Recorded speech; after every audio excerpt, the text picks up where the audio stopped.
vamos lá. Ficou até importante assim, né, não?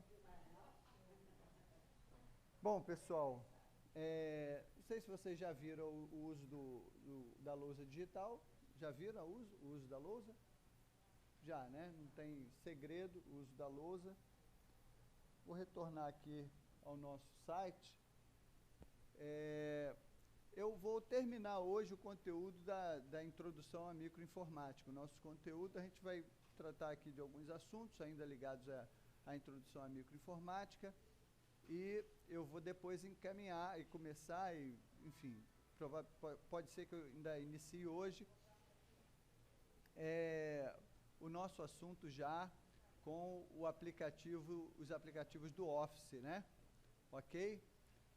Ainda estou inseguro se começo pelo Word, se começo pelo Excel, que me pediram bastante e tal, para a gente dar uma palhinha.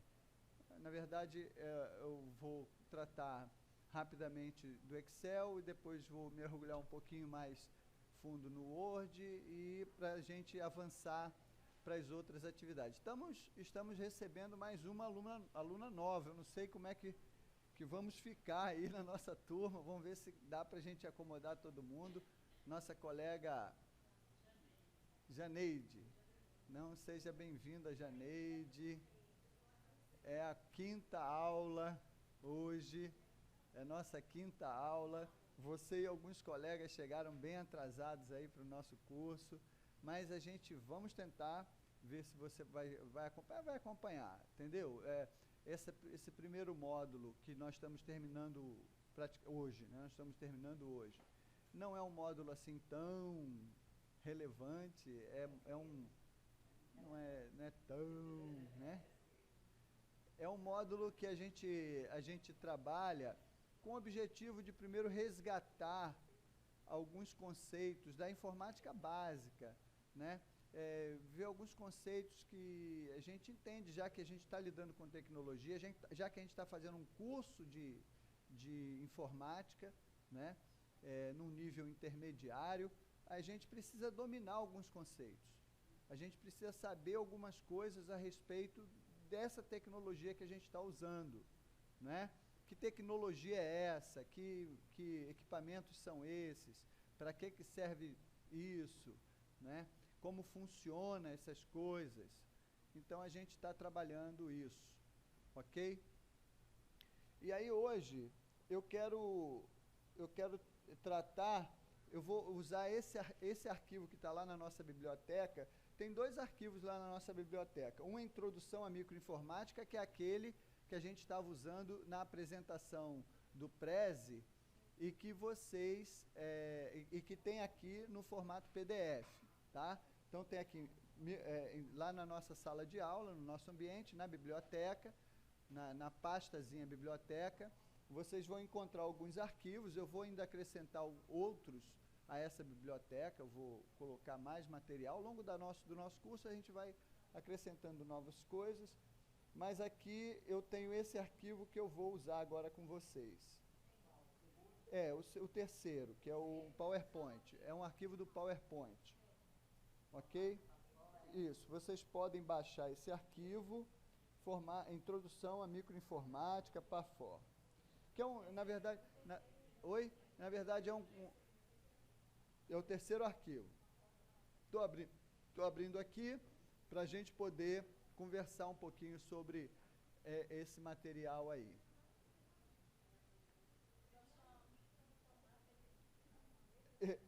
Esse aqui, ó, Introdução à Microinformática, PAFOR, letras, tal, turma 8. Na verdade, isso aí, eu estou aproveitando um arquivo que eu usei com o pessoal da turma lá nossa, né?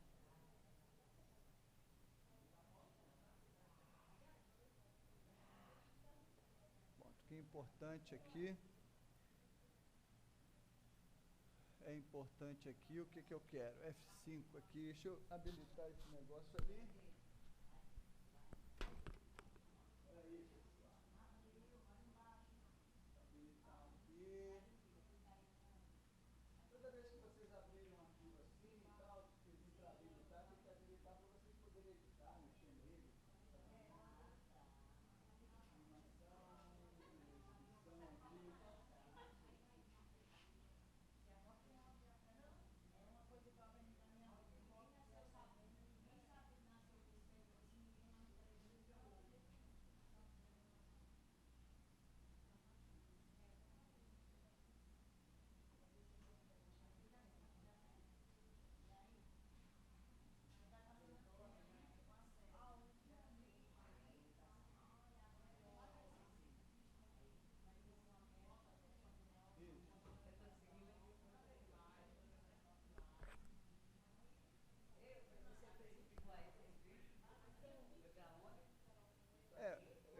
eu mandei fazer a apresentação. É mais fácil apertar F5, né? Apertando F5 ele começa direto a apresentação. Apresentação.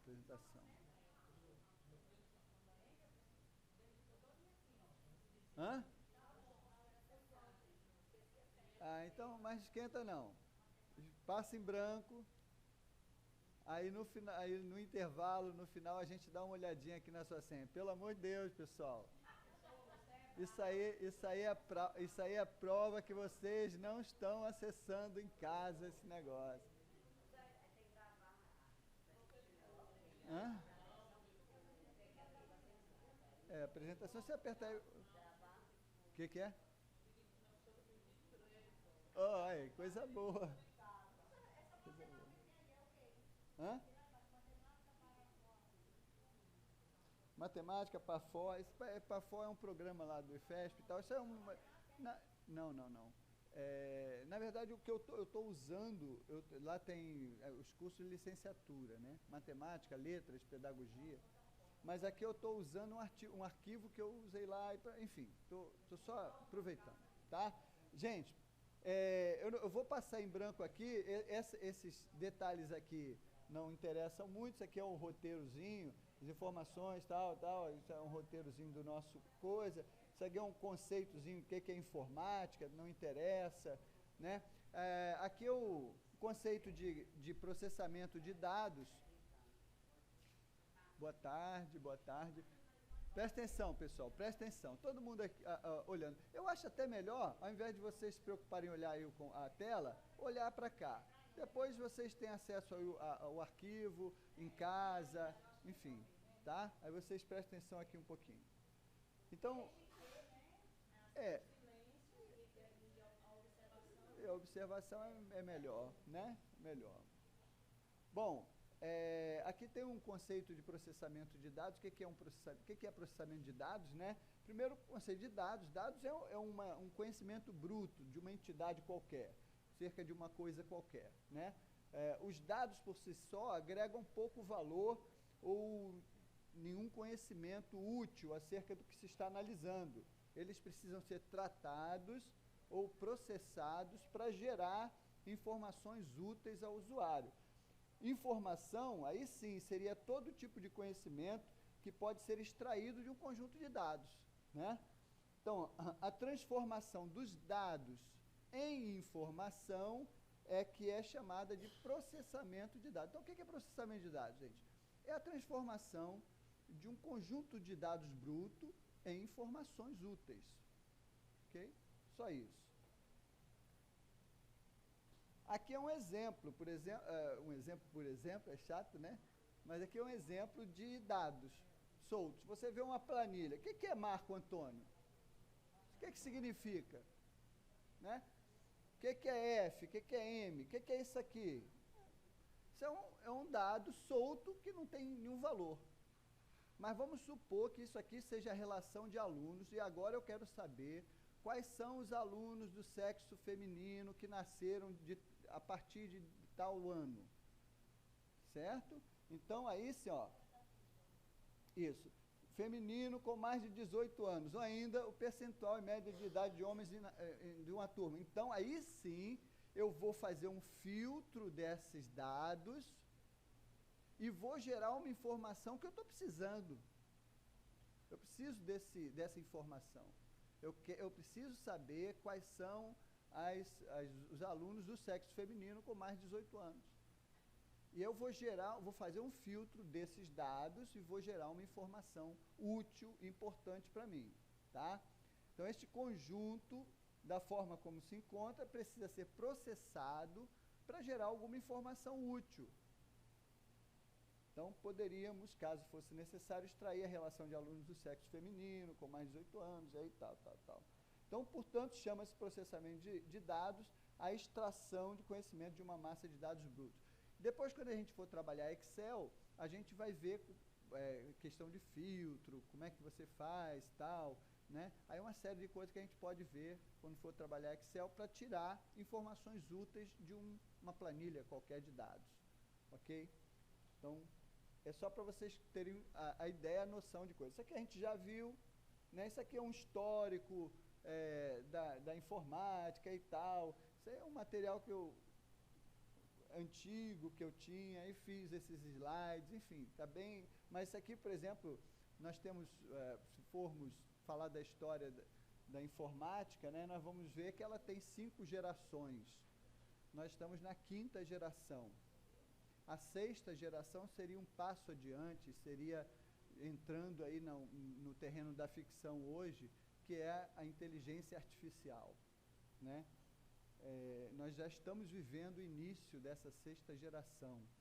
Ainda não plenamente, mas já começamos a viver o início dessa 6ª geração. Tudo começou lá nos idos anos 40, por aí, né, com a criação dos primeiros computadores, né? Eram grandes mainframes, eram grandes computadores, na verdade eram máquinas que ocupavam quase um andar de um prédio, né? Gastavam a energia de uma cidade, uma pequena cidade. A energia que gastava para você manter a estrutura de um computador desse, como o Mac 1, foi desenvolvido em parceria com a Marinha Americana e tal, na verdade foi um projeto, né, da IBM com a Marinha Americana. A energia que gastava para manter isso funcionando, isso aqui tudo é uma máquina só, gente, é um computador só. Agora para voltar, né? Cadê aqui? Eu quero voltar, minha gente. Anterior.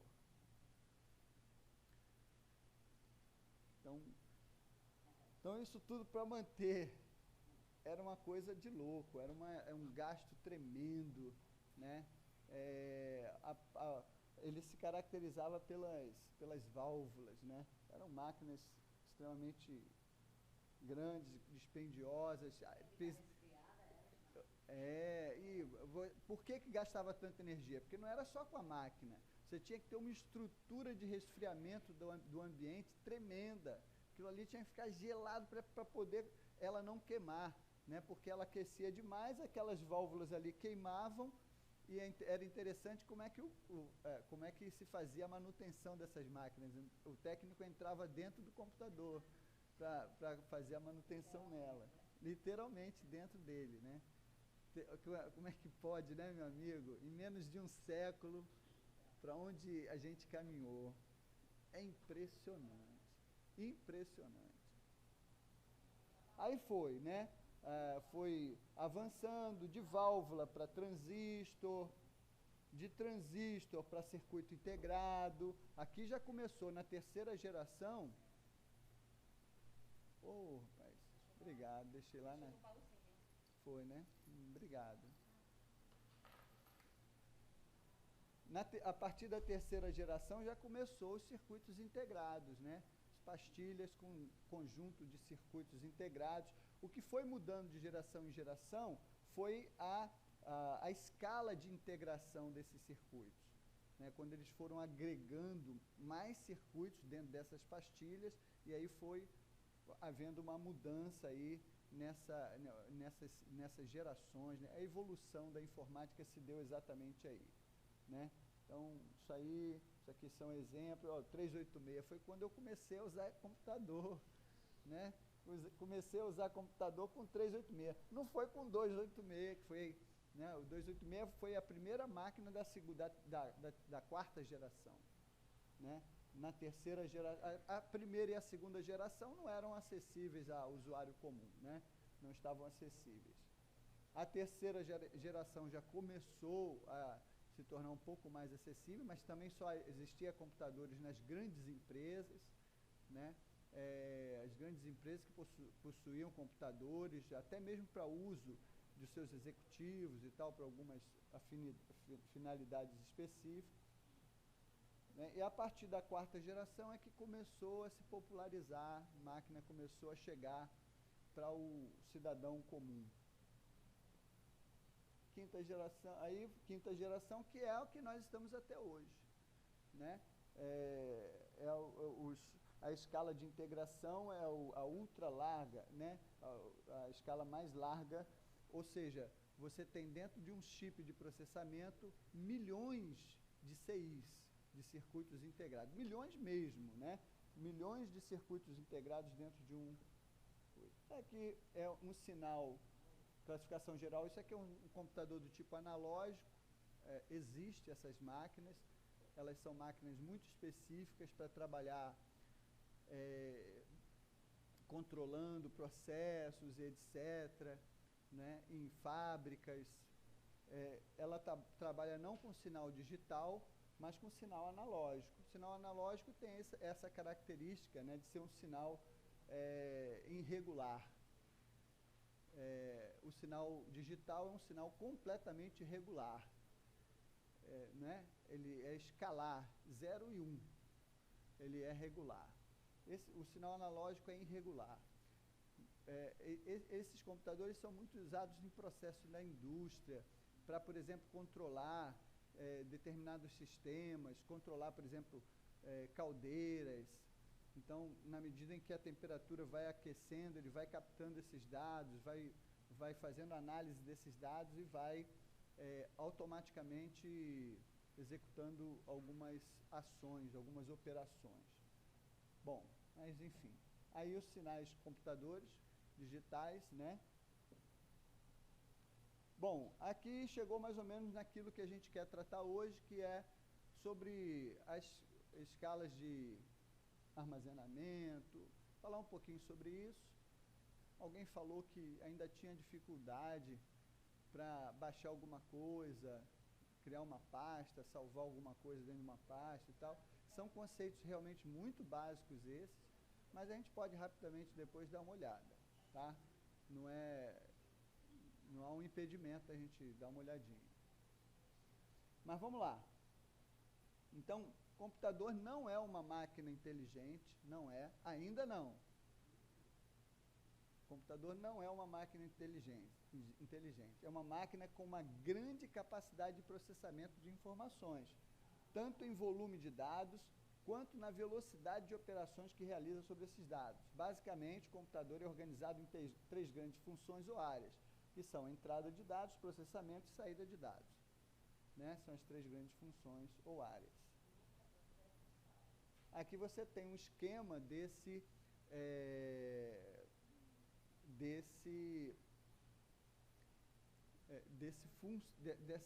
esquema de funcionamento da máquina, né, do sistema computacional.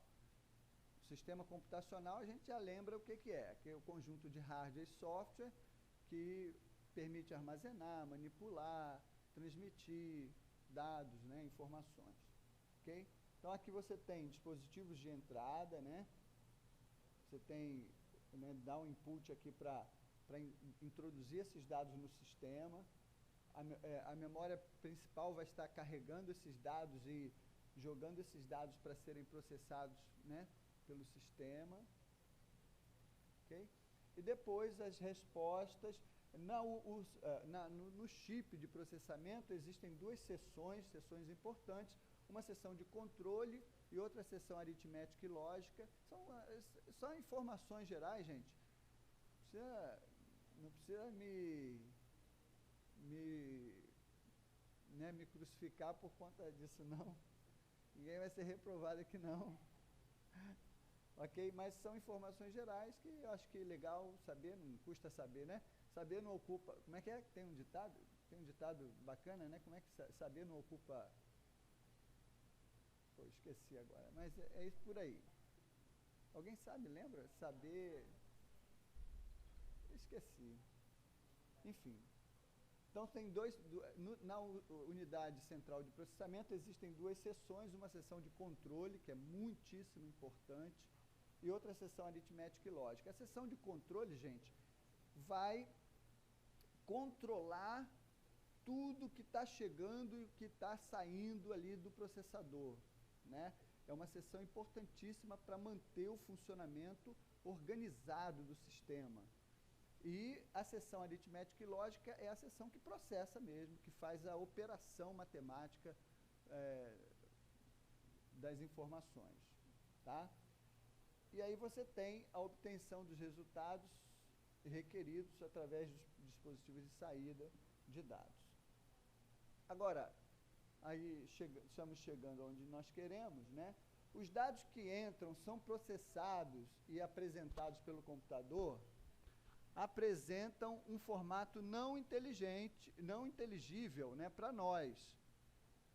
Ok? Nós entendemos o que significa a letra A. Tá? Compreendemos o sentido da expressão 34 mais 78, mas a máquina não utiliza esse código para realizar as operações. Ou seja, a máquina não entende nada disso. A máquina usa outra linguagem, usa outro código de linguagem. Né? Para realizar as operações, a máquina utiliza o bit, o binary digit. Né? Um bit é um sinal eletrônico que pode assumir dois estados, representados pelos algarismos zeros e uns. Já conversamos um pouquinho sobre isso, instituindo assim um sistema binário. Okay? Um bit corresponde à menor unidade de informação de um sistema computacional. Um bit corresponde a um byte, aqui é o byte. Um byte, que deveria ser com B maiúsculo aqui para ficar mais ressaltado, um byte corresponde a um conjunto de 8 bits. Tá? Então, por exemplo, nós temos aquela sequência ali, seria um byte. Ou essa, ou essa, ou essa.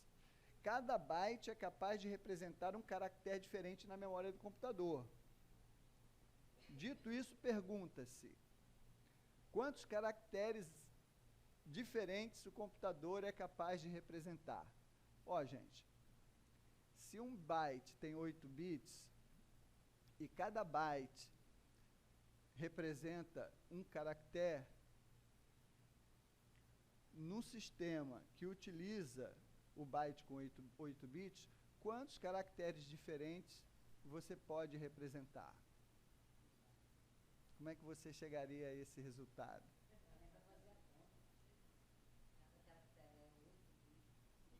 É. Porque como é que você raciocina isso? Você tem que ir, a cada caractere é um byte, né? Então é uma sequência de 8 bits, diferentes. Uma sequência diferente para cada caractere. Então você tem quantas possibilidades de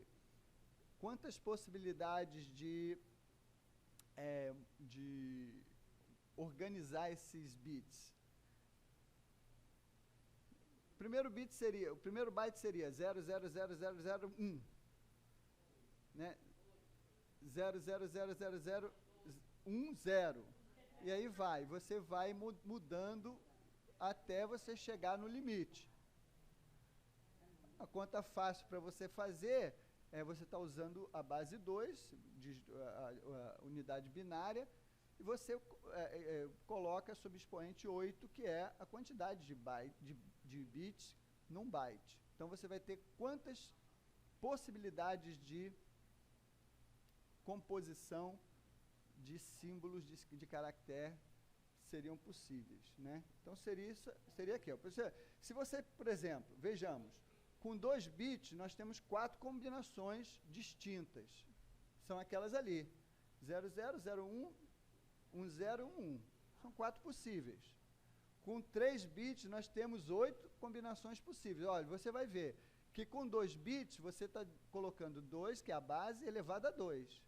Com 3 bits, se, por exemplo, o sistema funcionasse com 3 bits, seria a base 2 elevado a 3, né? Que são 8 possíveis combinações. Se fosse 4 bits, seria a base 2 elevado à quarta potência. Seriam 16 possíveis combinações. E assim sucessivamente até a base 8. Então, é possível 256 combinações. Tá? Então, na base 8, você tem 2 elevado a 8, 256. Oi? É a verdadeira potência. Caracteres diferentes, né? Então, isso aqui, gente, o byte com 8 bits corresponde a uma tabela lá da BIOS chamada Unicode. Chamada SCSI. Essa tabela fica lá na BIOS, tá? As máquinas mais antigas, um pouco, utilizavam essa tabela, a SCSI, com 8 bits, ou 2 elevado a 8. Um byte para cada caractere. As máquinas mais novas passaram a usar, porque viram a necessidade para incluir os caracteres chineses, japoneses e tal no teclado, né, para poder organizar tudo isso,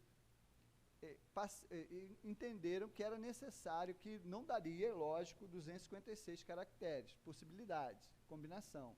Então tiveram que criar uma nova tabela, criaram a tabela Unicode. Essa tabela, ao invés de usar 1 byte, usa 2 bytes. Tá?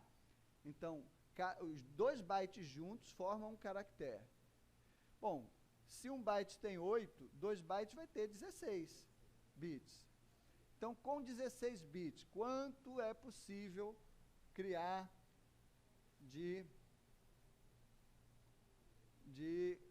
quantas possibilidades de combinação existem? 65.536 possibilidades de combinação. Aí sim inclui todos os aerogrifos, todas as escritas, tudo, todos os caracteres existentes usados modernamente estão incluídos nessa tabela Unicode. Ok, pessoal? Só para vocês saberem. Uma curiosidadezinha a mais. Enrolar um pouquinho mais vocês? Não. Nesse objetivo, não. Então, aqui, ó, aqui você tem exemplos da tabela SCSI, né, tal, e aí depois é a tabela Unicode, que trabalha com 2 bytes. Então, trabalha com 16 bits para formar os caracteres. Aqui nós temos essa tabelinha aí que mostra essa correspondência, né? 8 bits é 1 byte, 1024 bytes é 1 kilobyte. 1 kbyte é quanto? 1024 bytes. Ok? 1 kbyte é 1024 bytes. 1024 kbytes é igual a 1 megabyte. 1024 megas é igual a 1 giga. E 1024 gigas é igual a 1 tera. Então, se aqui é 1000, aqui é milhão, aqui é bilhão e aqui é trilhão. Certo? Ou seja, aqui é 1 milhão de bytes. Aqui é 1 trilhão de bytes. E aqui é mil, milhão, bilhão, trilhão de bytes. 1 tera, né, 1 tera é igual a 1 trilhão de bytes. Tranquilo? Né, ó. E por que a gente utiliza o 1024 e não 1000? Porque quando a gente fala 1 quilo, não é 1000 gramas? 1 quilo é 1000 gramas.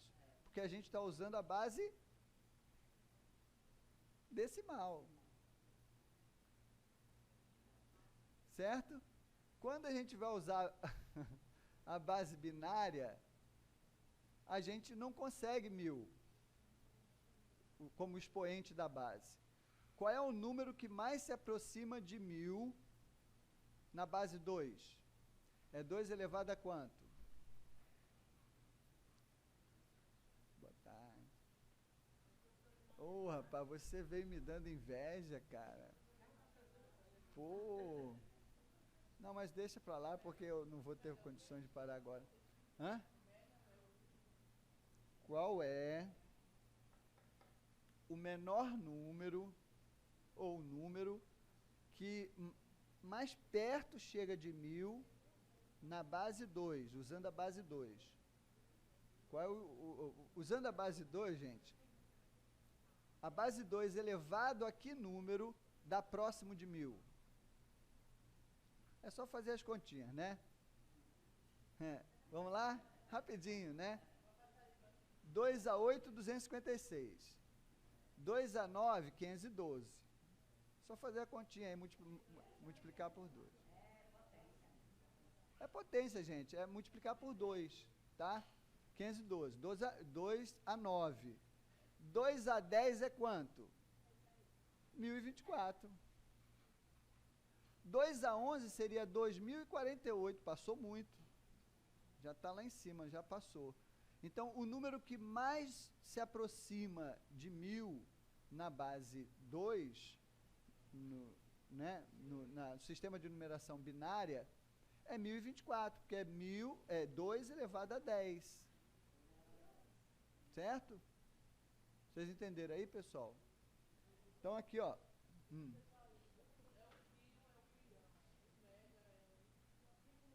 Um mega é 1 bilhão. E 1 tera é 1 trilhão de bytes. Olha, veja bem.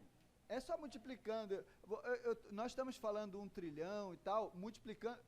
Porque, ó, para um cálculo mental, gente, cabe você esquecer o 24. Só para facilitar. Então, você vai trabalhar mentalmente, esquece o 24. Senão, não dá, né? Ninguém né, consegue. Então, esquece o 24 e trabalha com 1000, tá? Então, 1000 megas, 1 giga. 1000 gigas, 1 tera. Só para raciocinar mentalmente. Ok?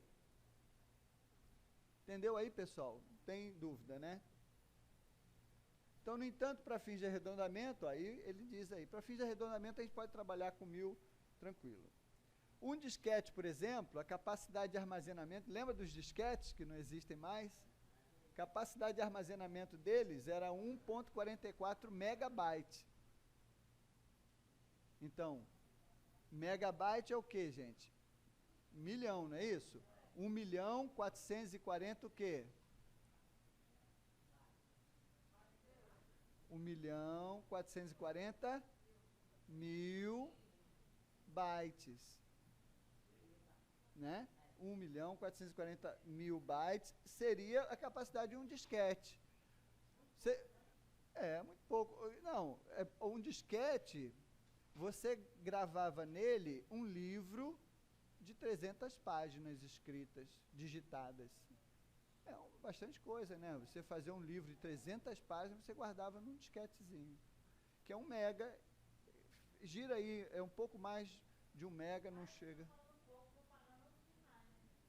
Claro, né? Não tem, não, né? Agora, o disco rígido, aqui isso aí, esse material, gente, é bem antigo, então está desatualizado. Não existe disco rígido de 4 GB mais, né? Hoje você tem disco rígido de 3 teras, para uso comum, não é para grandes, para servidores, né? Para servidores de dados, não. É uso comum. Você tem disco rígidos maiores. Memória RAM, por exemplo, você tem memória RAM, um pente de memória RAM de 8 GB já, para uso comum, para uso secular. Aqui tem um exercíciozinho, né, para vocês fazerem. Quantos bits são necessários para que um computador possa armazenar seu nome por completo? Como é que a gente faria esse exercício? Hã?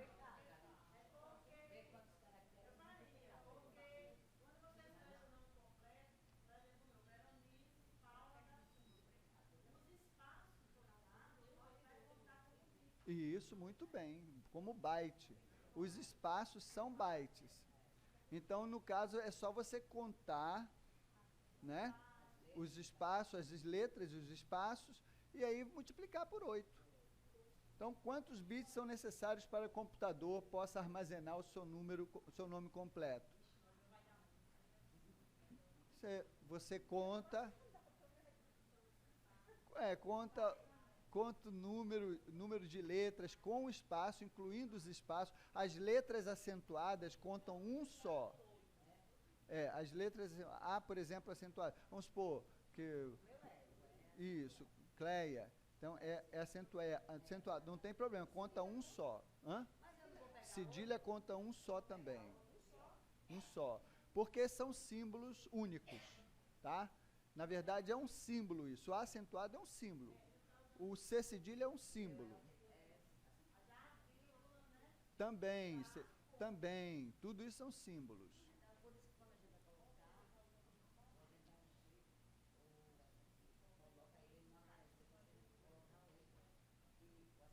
Exatamente. 8 bits, que é o byte. Corresponde a uma letra, é um símbolo qualquer. Não precisa ser letra, não. Pode ser, por exemplo, 2 pontos. ponto e vírgula. É o espaço também. Isso, multiplica.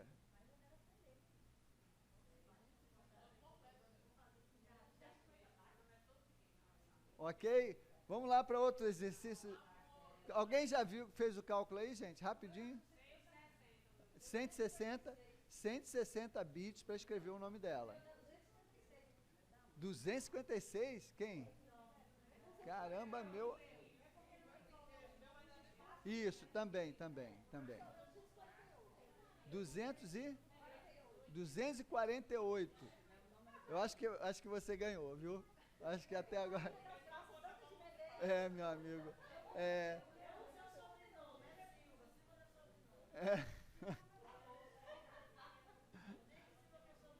Ai, ai. Bom.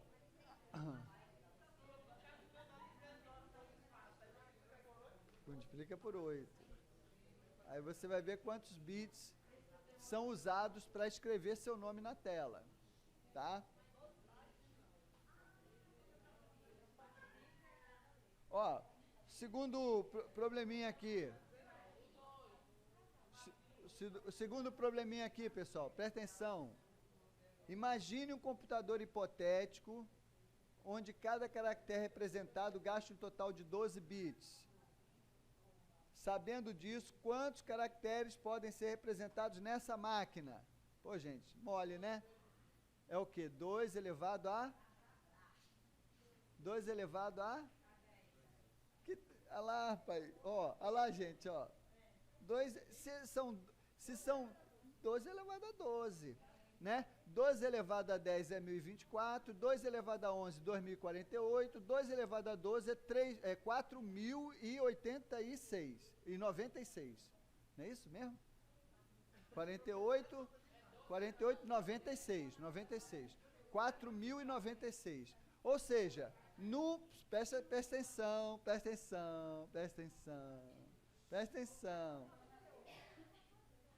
Num sistema em que o byte fosse composto de 8 bits, seria possível representar 4098 caracteres. Certo? 2 elevado a 12. Perfeito, pessoal? 4098. 3. Olha aí, a gente já fez 2 questões de prova aí. Isso aí são questões de prova, viu? Caiu em concurso isso aí. Eu não escrevi aí os concursos, mas eu retirei essas questões de concurso. Isso aqui caiu em concurso. Esses concursos direto cai essas questõezinhas besta. 3. Converta as seguintes unidades de medida sem arredondamento. Aí, sem arredondamento, tem que usar os 1024, né? Arredondamento permitiria que você usasse os 1000, mas aí, sem arredondamento, tem que usar os 1024. 1345 megabytes. Transformar isso em bytes, como é que faz? Caramba, meu amigo! O que você faz aí? Primeiro, o mais fácil aqui, gente, ó. O mais fácil aqui é pegar isso aqui e multiplicar por 1024 para ter quilo. Aí você teria quilo. Hã? Multiplicar por 1024. Depois... Oi? se você dividir, aí você não vai chegar lá, não. Não chega não. Se ele tivesse dado número de bits e pedido para você converter para cá, aí sim você iria dividir. Porque aqui, gente, ó, é porque eu vou ter que voltar na tabela, né, na tabelinha. Aqui, ó, eu não estou dando a escala em mega. Primeiro eu tenho que subir um degrau para chegar no quilo. Para subir um degrau, eu tenho que multiplicar por 1024. Porque 1024, um mega é 1024 quilos. 1 mega. Então, 1345 megas seria 1345 vezes 1024 quilos. Agora, se eu tenho a resposta em kilobyte, Aí eu posso ter em bytes. É só multiplicar de novo por 1024. Eu tenho que multiplicar isso aqui, gente, 2 vezes por 1024. Só isso. 2 vezes.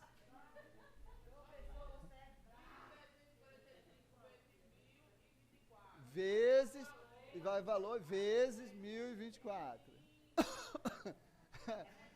Oh, é só para vocês queimarem a mufa aí, pô. Ó, gente, isso aí é questão de concurso, hein? Se vocês forem fazer o concurso aí pro INSS, ó, estuda essas questões aí. Agora aqui é o contrário, ó. Aqui eu tô dando esse número aqui, que eu nem vou ler, porque eu não vou ter coragem de ler. Certo? Eu não vou ler não, pai. Vocês estão querendo me pegar, é? Eu tenho esse número aqui em byte, eu quero transformar ele em gigabyte. Aí sim, eu tenho que ir dividindo, né? Primeiro, aqui eu tô em giga, não tô? Eu primeiro vou transformar para mega, aí eu tenho que dividir por 1024. Depois eu tenho que transformar em quilo, aí eu vou dividir de novo. O resultado que eu tiver, eu vou dividir de novo por 1024. Aí o resultado que eu tiver, eu vou dividir por 24 para ter o giga. Ou seja, primeiro eu divido. Eu primeiro divido isso aqui, que é o número de bytes, por 1024 para ter quilo. Depois eu divido por 1024 o resultado para ter mega. E depois eu divido por 1024 para ter giga. Aí eu saberia quanto isso aqui tem em giga. Não é mais, é dividido 24. Perde muito tempo. Passar para outra. Ó, gente, aqui, ó, presta atenção, só um minuto, aqui, ó. 1.25 kg em bits. Aí tem um detalhe, né? 1.25 kilobyte em bit. Você vai pegar 1.25, multiplicar por 1028 para ter byte. Mas aí você não tem bit ainda. Né? Aí é fácil. Você tem byte. Isso, aí multiplica por 8. Você não vai. Bom, pode multiplicar por 8 primeiro. Porque a ordem dos fatores não altera o produto. Na matemática, a ordem dos fatores não alterará o produto, tá? Mas o fato é o seguinte, aqui na lógica eu tenho K byte. Aí eu multiplico por 1024 para ter byte. Depois que eu tenho byte, aí eu multiplico por 8 para ter bit.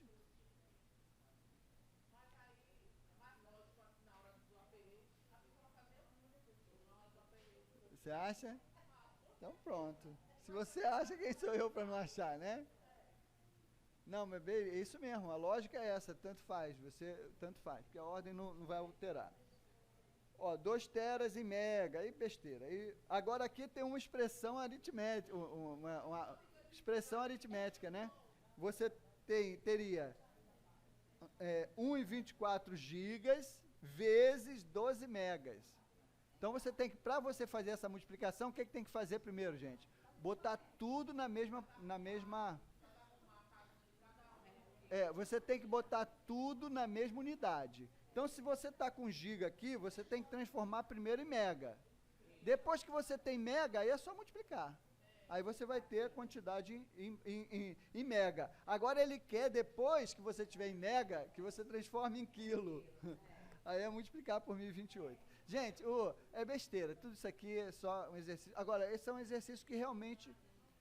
São exercícios que pra gente aqui é bobagem, ninguém tá cobrando nada disso, mas essas bobagens, gente, caem em prova.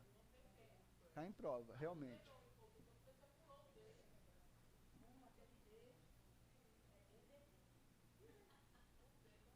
Mas ninguém aqui está estudando para concurso, né? Então vamos passar em branco. Muito bem. Ó, isso aqui, gente, é só um raciocíniozinho lógico para a gente entender o que vem em seguida, tá? Para a gente entender o que vem em seguida. Então, não se preocupe com isso aqui não, mas só para vocês entenderem o que vem depois. Posso falar? Então, vamos lá. Então, o número é um conceito abstrato que representa a ideia de quantidade, tá? Sistema de numeração é um conjunto de símbolos utilizados para a representação de quantidades e as regras que definem a forma de representação. Os sistemas de numeração podem ser não posicionais.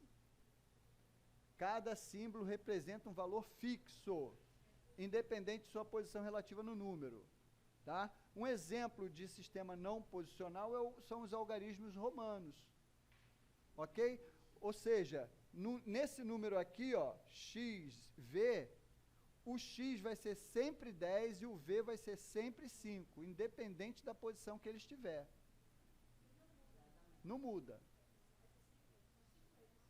Isso, 5 letras e essas letras têm valor fixo, tá?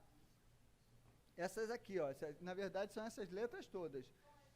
1, 5, 10, 50, 100, 500, 1000.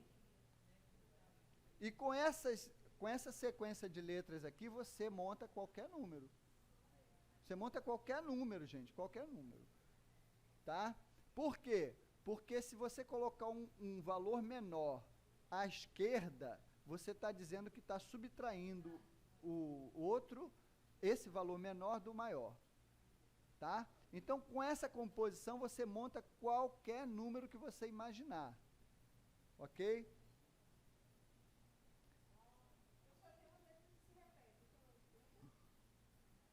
Não. Não, você pode repetir no número, né? Então, no número, você x é quanto? 30. Porque 10, 10, 10. É 30, gente. Ou seja, presta atenção, pessoal. O valor da letra é o mesmo, independente da posição. Agora, você não pode ter 4x. Porque se você tiver 4x, é melhor usar x e c. X e L. Hã?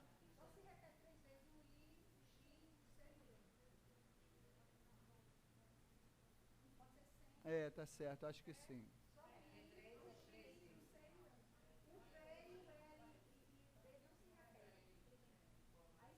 Isso, eu acho que é isso mesmo, a regra é essa. É isso mesmo, é isso mesmo.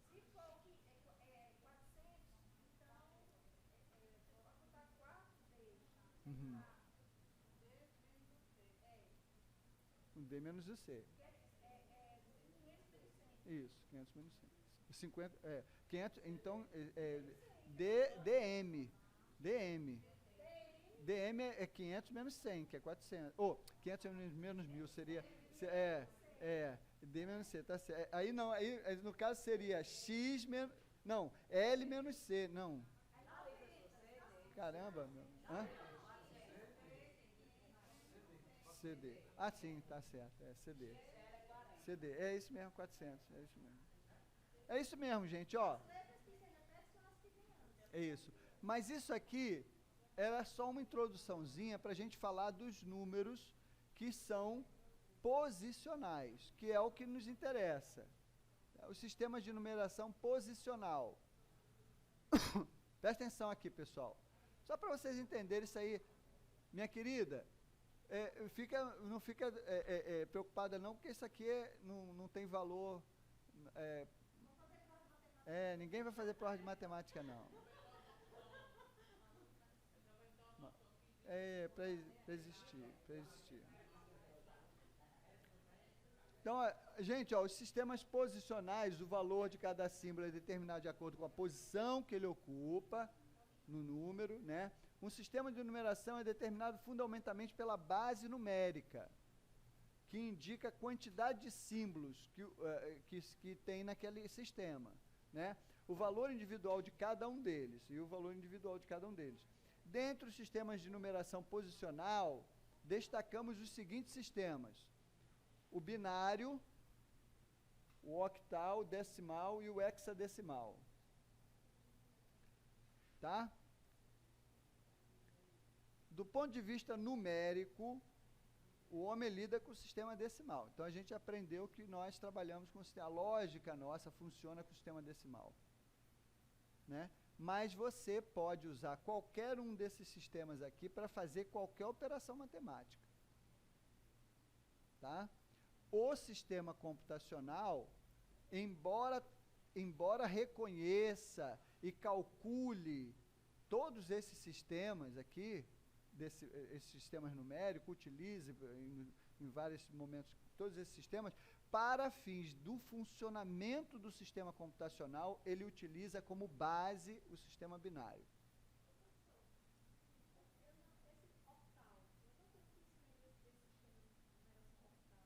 É 8 dígitos. Com 8 dígitos, você tem de 0 a 7 os dígitos que ele apresenta no sistema octal, né? É muito pouquinho usado, mas e na história, não vê, né? Caramba, impressionante, fez um curso de matemática e não viu o sistema octal. Mas existe esse sistema e na história foi usado em algum momento esse sistema, né? Foi feito trabalhos e cálculos e tal com esse sistema. Esses sistemas aqui são sistemas relativamente conhecidos: binário, octal, decimal e hexadecimal. O hexadecimal é utilizado bastante na informática para simplificar a representação de números muito grandes. Então, quando o sistema está fazendo cálculos que envolvem números muito grandes, ele joga isso para o sistema hexadecimal, tá? Para fazer a representação desses números de forma mais simplificada. Então, mas vamos lá. Do ponto de vista numérico, o homem trabalha com o sistema decimal. O computador opera com todos os sistemas de numeração, mas a base de seu funcionamento, processamento, é o sistema binário. Falamos isso, né? Sistema de numeração decimal, base 10, quantidade de símbolos 0 a 9. Sistema binário, base 2, quantidade de símbolos 2, 0 e 1. Sistema octal, quantidade de símbolos 8. Algarismos 0 a 7. Sistema hexadecimal, quantidade de símbolos 16. Né? Algarismos 0 a o quê? A, B, C, D, E, F. 0 a F. Certo? Ou não? Entenderam? 0 a F. É porque o sistema hexadecimal, gente, ele utiliza letras para representar os algarismos de 10 a 16. Ok? É porque é o seguinte, quando chega no 10, ele usa os mesmos algarismos até o 0, ou até o 9. 0 a 9, normal.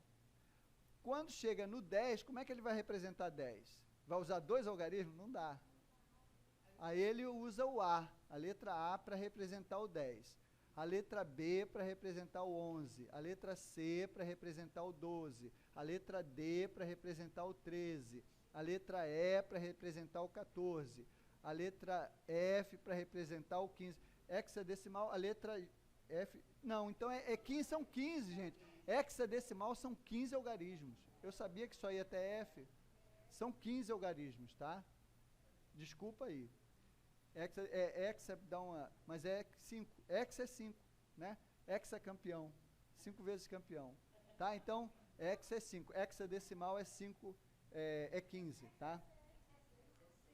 Oi? Hexa é 6, né? Penta que é 5. Penta que é 5. Caramba, que tumulto. É do 0 até F. Não, mas FG, não. Não, professor, deve ser 0 até 15. Ah, sim, do 0 até 15. Oh, meu Deus, mesmo, não pode ter o 16. Se fosse 16, seria 17 dígitos. Ok? Começa a dar um tilt, mas a gente chega lá. O que acontece, gente, nesses sistemas posicionais?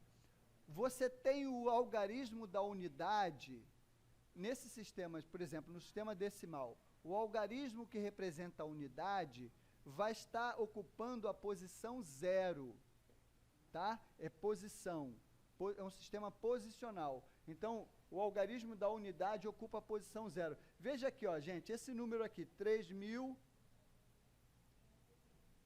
ele tá errado aqui. Aqui vamos pensar em 3.000. Aqui eu botei 4, ó. Não é 4, é 3, tá? Tá errado aqui. Tanto que o resultado lá foi 4.500 e não 3.500. Ok? Mas tudo bem. Aqui não é 4, é 3. E embaixo é 3 também, a posição 3. Olha só, gente, ó, é simplesinho aqui. 6 ocupa a posição 0, o 3 ocupa a posição 1, o 5 ocupa a posição 2 e o 4 aqui ocupa a posição 3. Vamos dizer que é 4, que aqui vamos supor que aqui não seja 3.000, é 4.536. Exatamente. Então, como é que você calcula isso? Ó, 4 vezes 10 elevado à posição, 4 vezes 10, que é a base, elevado à posição, que é 3. 10 elevado a 3 é quanto? 1.000. 4 vezes 1.000, 4.000. Tá? 5 vezes 10 elevado à posição 2. 10 elevado a 2, 100. 5 vezes 100, 500. Perfeito? Até aí tudo bem, gente? Estão acompanhando direitinho? 3 vezes 10 elevado à posição é 1. 10 elevado a 1 é 10. 3 vezes 10 é 30. E 6 vezes 10 elevado à posição é 0. Qualquer número elevado a 0 é 1. Tá? Qualquer número elevado a 0 vale 1. Então, 6 vezes 1, 6. Ok? Aí você tem 4.000 mais 500, 4.500. 4.500 mais 30, 530, 536.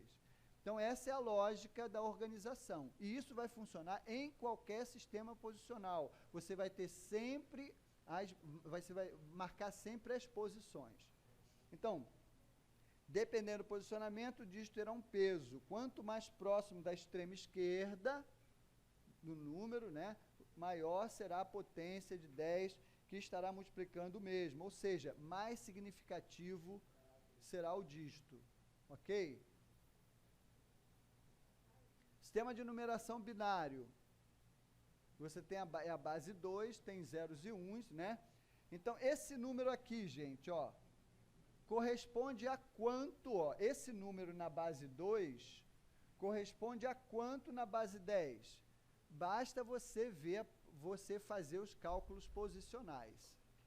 Então, você tem esse 1 aqui ocupa a posição 0. Esse 0 aqui ocupa a posição 1. Esse 1 aqui ocupa a posição 2. E assim vai, ó. Tá? Como é que vai ficar aqui o resultado disso? Ó, 1, que é esse aqui, ele ocupa... Passei, foi? Muito sensível. Anterior. Ó, 1, né? Ó, 1 vezes 2, qual é a posição que ele ocupa? 15. Vezes 2 elevado à 15ª potência. 2 elevado à 15ª potência é quanto, gente? 2 elevado a 10. Caramba, isso dá um número grande. Por que eu compliquei tanto, né? Hã?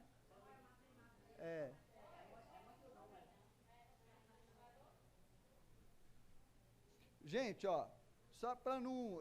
Eu compliquei muito, né? Porque 2 elevado a 15ª, 2 elevado a 10 é 1024, a 11, 2048, a 12, 4096, a 13, 8.192, a 14, 16.192, 384, 8.384, Aí é 14, não é isso? A 15 vezes 2. 8.334. Caramba, meu amigo, eu compliquei demais. Tinha que ter uma calculadora aí, gente, rapidinho. Hã? Pronto, 16.668. Pronto. Aí você tem, olha só, esse outro 1 aqui, ó. Qual é esse outro número? É 0, não é? Então, 0 vezes, ó, aí você já concluiu que toda posição que tiver 0 aí, você esquece. Porque, ó, é 1 vezes 2 elevado a 15 mais. Toda vez que for 0, vai ser 0 vezes alguma coisa que é 0. Então, esse mais aqui, você exclui tudo que tiver 0. Você só vai se preocupar com o que tiver 1. 1 vezes 2 elevado a 15 mais... Qual é o próximo 1 aqui? Esse 1, que é elevado a 10. Então, ó, mais 1 vezes 2 elevado a 10, mais 1 vezes 2 elevado a 9, mais, esquece isso, 1 vezes 2 elevado a 6, mais 1 vezes 2 elevado a 2, mais 1 vezes 2 elevado a 0. Qualquer número elevado a 0 é 1. 1 vezes 1 é 1, tá? Então, quanto é que dá esse resultado todo aqui? Fazendo os cálculos, 34.373 na base 10. Esse número aqui, gente, ó, na base 2, representa 34.373 na base 10. Se eu não errei os cálculos, é isso aí. Entenderam? É importante entender a lógica, tá? Como é que eu faria para transformar agora da base 10 para a base 2? Divisões sucessivas. Eu ia pegar 34.373 e ir dividindo por 2, sucessivamente. Eu ia sempre pegar o resto de cada operação seria os meus dígitos, até chegar no último quociente 1, porque o último quociente tem que ser 1. O último vai ser sempre 1, tá? Então, aí você começa do último para o primeiro, tá? Então, vai ser 1, 0, aí vai ver as quantidades. Entendeu aí, pessoal? Não, é só para vocês terem uma ideia. Aqui você tem isso na base, olha aqui, ó, mesma coisa para a base 8. Você tem isso aqui na base 8. Quanto é isso na base 10? Esse aqui ocupa a posição 0, esse ocupa a posição 1, esse ocupa a posição 2, esse ocupa a posição 3. Aí é só fazer as contas, ó.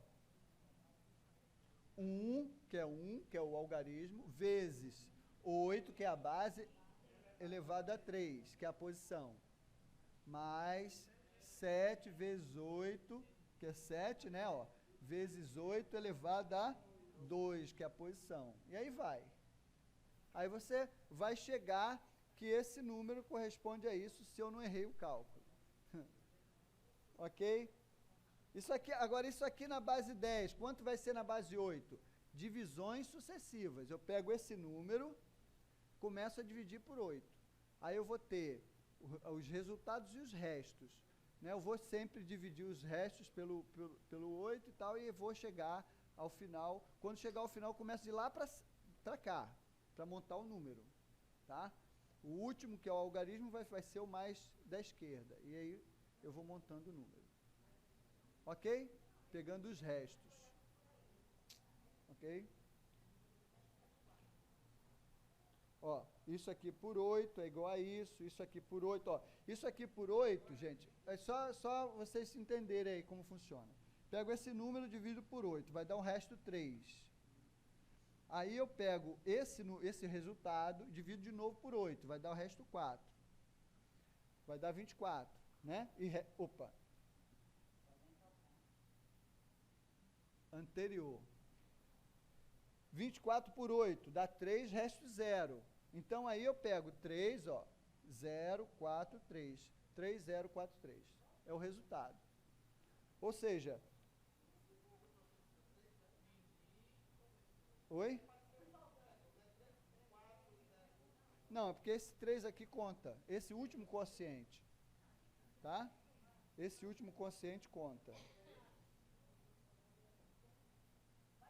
Então, esse número aqui, gente, 1571 na base 10, vale 3.043 na base 8. Não é 3.043, porque se eu estiver falando 1.000, eu estou usando o sistema decimal. É 3043 na base 8. 3043.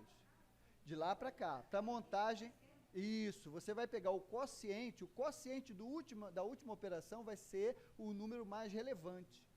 Vai ser o mais relevante, vai ficar mais à esquerda. O 3 é o maior. O último lá, o último que é o quociente. Você vai pegar o quociente e os restos.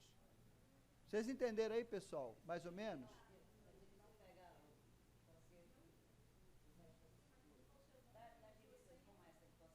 Não. Os quocientes você esquece. Você vai pegar o último quociente e os restos para compor o número, tá? Então, esse número aqui na base 10 corresponde a 30, a gente tem a mania de 3043 na base 8. Não pode falar 3.000 porque 3.000 é decimal, tá?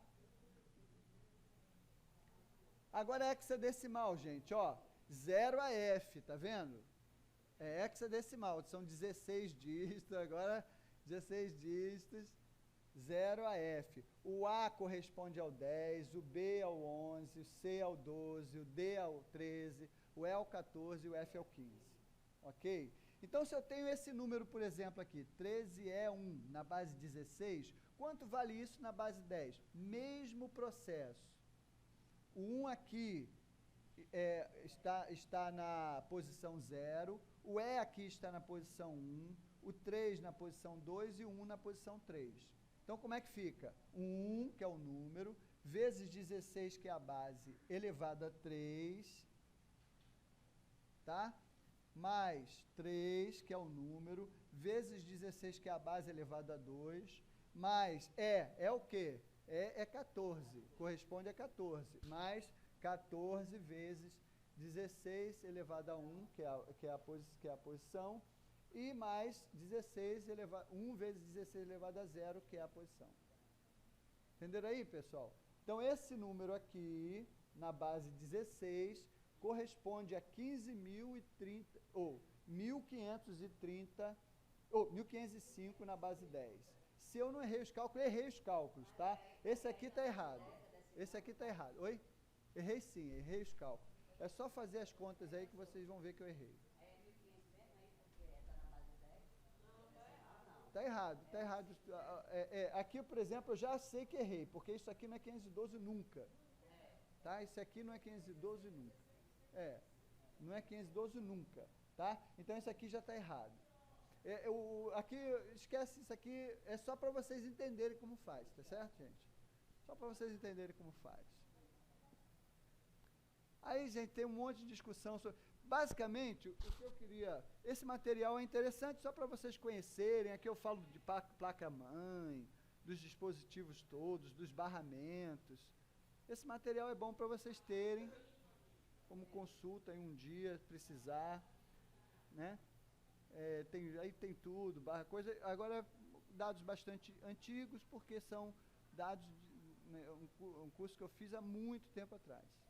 Mas serve aí para vocês guardarem isso, tá? Em algum momento pode ser útil para vocês. Hã? Isso, 4.096. Só ali, aquele primeiro, só, pois é. Ok? Então, vamos parar para um cafezinho e na volta a gente conversa mais um pouco. São 15h30, vai dar 15h21.